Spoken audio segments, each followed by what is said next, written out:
दोस्तों, क्या ये जो भारतीय जनता पार्टी के नेताओं की तरफ से और मोदी और शाह की तरफ से 400 पार का नारा दिया जा रहा है, वो एक जुमला भर है? क्या खुद मोदी और शाह इस बात को जानते हैं कि इस बार एनडीए का 400 पार बड़ा मुश्किल होने जा रहा है? ये बात मैं इसलिए कह रहा हूं क्योंकि एक तरफ मोदी जी की कही हुई बात को अलग अलग जगह और पत्रकारों के सामने भारतीय जनता पार्टी के नेता, सांसद, विधायक, मंत्री दोहरा रहे हैं, तो वहीं दूसरी तरफ 24 घंटे बाद ही जनता उन्हें ऐसा जवाब दे रही है कि अपने काफिले को रोकना भी इन मंत्रियों के लिए, सांसदों के लिए मुश्किल हो रहा है। और ये सारा का सारा खेल हो रहा है बिहार के अंदर। आज मैं एक एक तस्वीर आपको दिखाऊंगा कि एक और मोदी जी के बेहद खासम खास और लाडले हैं, जिनको बिहार की उन्हीं के संसदीय क्षेत्र की जनता ने खदेड़ दिया है। नमस्कार, मैं हूं प्रज्वल गौतम और आप देख रहे हैं न्यूज सर्किल। दरअसल पहले से ही बिहार में ऐसी उठापटक चल रही है कि बिहार में जितने बीजेपी के नेता हैं वो समझ गए हैं कि 28 जनवरी को जो फैसला लिया उसने बीजेपी की जो थोड़ी बहुत साख बिहार के अंदर बची थी उसे बिगाड़ कर रख दिया है। ये बात मैं इसलिए कह रहा हूं क्योंकि पहले से ही नीतीश कुमार के ना होने की वजह से बीजेपी थोड़ी बहुत रेस में आगे चल रही थी, मतलब रेस में थी। लेकिन जब बीजेपी ने नीतीश कुमार को अपने साथ लिया और तेजस्वी यादव को आउट किया, तो तेजस्वी यादव के 17 महीने के कार्यकाल इनके 17 साल के कार्यकाल पर भारी पड़ने लगे। तब से ही बिहार की जनता यह समझ गई कि सत्ता में आने के लिए बीजेपी कुछ भी कर सकती है। ये काम हुआ और ये बात जेडीयू के नेता, विधायक भी जानते हैं और बिहार के बीजेपी के जो नेता हैं वो भी जानते हैं कि आने वाले चुनावों में जो बड़के नेता हैं, जैसे नीतीश कुमार हुए, मोदी हुए, शाह हुए, ये नेता चूंकि सीधे जनता के दरवाजे पर जाकर वोट नहीं मांगेंगे, वोट मांगेंगे सांसद, वोट मांगने जाएंगे विधायक या फिर स्थानीय नेता। ऐसे में उन्हें ही फटकार खानी पड़ेगी, इसीलिए बड़ा बच बच कर निकल रहे हैं। पहले गिरिराज सिंह जो केंद्रीय मंत्री हैं, उनकी मुखालफत उनकी अपनी पार्टी यानी बीजेपी में हो गई। जब उनका काफिले को रोक लिया गया था, काले झंडे दिखाए गए थे, बीजेपी के ही नेता थे, आगे जाने नहीं दे रहे थे, सुरक्षा कर्मियों ने गुहार लगाई, तब जाकर गिरिराज सिंह को जाने दिया। अब यह खेल हुआ है आरा के अंदर। आरा से बीजेपी के सांसद हैं आर के सिंह। आर के सिंह पहले काफी नाराज चल रहे थे कि ये नहीं होने दूंगा, वो नहीं होने दूंगा, मैं तो लड़ूंगा, आरा से लड़ूंगा, बहुत सारी चीजें थी। आखिरकार बीजेपी ने आरा से आर के सिंह को टिकट दे दिया है। लेकिन उसके बाद के हालात क्या है, पहले आप वीडियो देख लीजिए।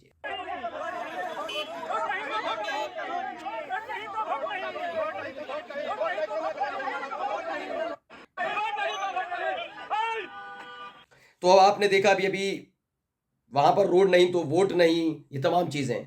एक तरफ मोदी जी, उनके सांसद, उनके सिपह सलार कहते हैं उन्होंने अत्याधुनिक विकास किया, इतना विकास किया, इतना विकास किया है कि 10 साल क्या, अगले 50 साल में कोई इतना विकास नहीं कर पाएगा, ये कहते हैं डंके की चोट पर। और सोचिए वहीं की भीड़, वहीं की जनता, आरा की जनता सड़क पर उतरती है, रोड नहीं तो वोट नहीं के बैनर लेकर। अचानक से मंत्री जी, क्या कहा जाए, आर के सिंह जो है मंत्री जी, उनका काफिला रुकता है। पहले उनको लगता है कि स्वागत समारोह होगा, गले लगाया जाएगा। अचानक से उनकी नजर पड़ती है कि बैनर है, रोड नहीं तो वोट नहीं, तो अचानक से गाड़ियां बढ़ने लगती हैं। कह दिया जाता है गाड़ी रोकने की जरूरत नहीं है, वरना मंत्री जी की फजीहत हो जाएगी। कुल मिलाकर ये समझ लीजिए, अपने ही संसदीय क्षेत्र में मोदी जी के लाडले मंत्री जी आर के सिंह अपने ही संसदीय क्षेत्र की जमीन पर कदम नहीं रख पाए। वजह गुस्सा और नाराजगी। ये वीडियो आपने देख ही लिया है किस तरीके से विरोध किया जा रहा है। इसे फर्स्ट बिहार झारखंड ने ट्वीट किया, लिखा केंद्रीय मंत्री आर के सिंह का ग्रामीणों ने किया विरोध, रोड नहीं तो वोट नहीं का लगाया नारा, बराप गांव में 35 सालों से सड़क खराब है। इन्होंने तो कहा था ना, कांग्रेस जो काम नहीं कर पाई इतने सालों में हमने कर दिया। आरा की जनता ने बता दिया है और जीत हार होगी, जीत होगी, क्या होगा ये दिखाने के लिए काफी है। पहले सुन लीजिए वहां के जो लोग रहने वाले उनका क्या कुछ कहना, सुनिए उनको। सर, हम लोग का रोड जो है, बराब का रोड, आरा सासाराम मुख्य रोड यहाँ से जाता है, लगभग 2 किलोमीटर का रोड है। पिछले 35 साल से पूरा ईट हो गया, वो भी जर्जर हो चुका है, टूट चुका है। इसके लिए हम लोग माननीय सांसद महोदय थे, कई बार हमारे मुखिया जी हैं, कई बार उनको आवेदन दिए। अभी कुछ दिन पहले विकास कार्य का जायजा लेने जिला प्रशासन के लोग आए थे यहाँ पे, 4-5 महीने पहले मीटिंग हुई थी। डीडीसी साहब को, एसडीएम साहब थे, पता नहीं कौन कौन लोग थे, सीनियर अधिकारी लोग, विरोध में है सर, हम लोग वोट नहीं करेंगे इस बार। पूरा बराबर का लोग, कारण क्या? कारण है कि रोड नहीं है सर, हम लोगों को बहुत तकलीफ झेलना पड़ रहा है। सांसद की काफिला क्रॉस की, रुका तक नहीं, क्या कहिएगा? बहुत गलत हुआ सर, हम लोगों को सांसद महोदय से ये उम्मीद नहीं थी कि ऐसा वो करेंगे। वो तो हम लोग को जहाँ तक सुनने में आता है कि अधिकारी रह चुके हैं, लेकिन उनसे ये उम्मीद नहीं थी। उनको रुकना चाहिए था, 2 मिनट हम लोगों की बात। दरअसल दोस्तों, मैंने ये बयान आपको इसलिए भी सुनाया है कि लोगों में गुस्सा और नाराजगी क्यों है। उनका कहना है कि भाई आरके सिंह अब केंद्रीय मंत्री हैं, लेकिन इससे पहले वो अधिकारी हैं, और अधिकारी होने के नाते कम से कम उन्हें एहसास होना चाहिए कि वो अधिकारी थे तो उस समय कैसे कैसे कार्यशैली होती है, चीजें होती हैं, और उसे समझते हुए कम से कम जनता से रूबरू होना चाहिए था। अब केंद्रीय मंत्री हैं, सांसद भी हमने सांसद बनाया तब आप केंद्रीय मंत्री बने, तो ऐसे में आरा की जनता की बात नहीं सुन रहे हैं, तो नाराजगी अपने चरम पर है। ये जानते हैं हालात क्या है, ये कब है। देखिए ईटीवी की इस खबर को पहले पढ़िए, ये ज्यादा दिन पुरानी नहीं है, 30 तारीख की है। बिहार की 40 सीटों पर करेंगे कब्जा, यह आरके सिंह ने बयान दिया था। पटना पहुंचे आरके सिंह, बोले अब की बार 400 पार। यानी एक दिन पहले पटना में, सिर्फ राजधानी में, बिहार की राजधानी पटना में बैठकर अब की बार 400 पार का नारा यही आरके सिंह दे रहे थे। चूंकि ये तब तक अपने संसदीय क्षेत्र आरा तक नहीं पहुंचे थे, लेकिन जब इनका काफिला आरा तक पहुंचा, उसके बाद ये समझ गए कि अब की बार 400 पार हो भी सकता है, हो भी जाए, लेकिन उसमें बिहार की 40 सीटों को भुला दीजिएगा। क्योंकि बिहार में न केवल जनता, बल्कि बिहार में बीजेपी के नेता, बीजेपी के कार्यकर्ता, बीजेपी के अपने जो बैनर पोस्टर लगाते हैं, प्रचार करते हैं, और तो और समर्थक हैं, सारे के सारे नाराज चल रहे हैं। देखिए इसे दैनिक भास्कर ने भी खबर छापी, क्या लिखा, केंद्रीय मंत्री आरके सिंह का ग्रामीणों ने किया विरोध, रोड नहीं तो वोट नहीं का लगाया नारा, बराब गांव में 35 सालों से सड़क खराब है। इसमें लिखा है लोकसभा टिकट मिलने के बाद शनिवार को केंद्रीय मंत्री आरके सिंह भोजपुर भ्रमण पर हैं। मैंने बताया ना, पहले पटना में थे तो जोश हाई था, वहां जाते ही डाउन हो गया। इसी बीच जिले के गढ़हनी प्रखंड के बराब गांव की जनता ने आरके सिंह के विरोध में प्रदर्शन किया। लोगों ने हाथ में एक पोस्टर लेकर सड़क पर विरोध मार्च किया। इसमें रोड नहीं तो वोट नहीं लिखा हुआ है।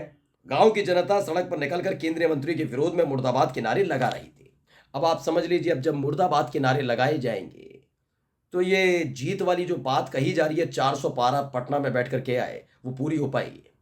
ये बार बार मैं इसलिए कह रहा हूं क्योंकि एक जगह की बात नहीं है, मैं पहले भी कह चुका हूं और अब भी कह रहा हूं। दोस्तों, आप आरजेडी का, चलिए बिहार में कोई सांसद ना है, लेकिन नहीं है, लेकिन विधायक का देख लीजिए, समाजवादी पार्टी के किसी सांसद का ऐसा विरोध हो रहा हो तो बताइएगा, कांग्रेस के किसी सांसद का ऐसा विरोध हो रहा हो जनता की तरफ से तो बताइएगा कि आपने काम नहीं किया, आप गायब रहे, आपको वोट नहीं देंगे, उनके खिलाफ काले झंडे दिखाए जा रहे हो, ये तमाम चीजें हो रही हो तो बताइएगा।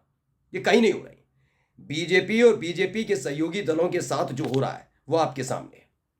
अभी जहानाबाद से हैं चंद्रेश्वर चंद्रवंशी, उनका विरोध हुआ था। जहानाबाद से जो सांसद हैं, जनता दल यूनाइटेड के सांसद हैं, लेकिन उनका जमकर विरोध किया गया। वो भी बेचारे ताड़ खाते रहे सड़क पर खड़े होके। इनको देख लीजिए, केंद्रीय मंत्री आरके सिंह, लगा गलभैया प्रोग्राम होगा, जनता ने जोरदार स्वागत की तैयारी की है, बैनर पढ़ते ही भाग गए। इससे पहले गिरिराज सिंह का मैं दिखाई चुका हूं। यानी एक एक करके अलग अलग जगह लगातार बीजेपी और जनता दल यूनाइटेड के सांसदों की खटिया खड़ी की जा रही। और ऐसे में अगर ये 400 पार का सपना देख रहे हैं तो ये खुद ही जानते हैं कि ये गफलत में है, भ्रम में है, और ये जुमला है। नमस्कार।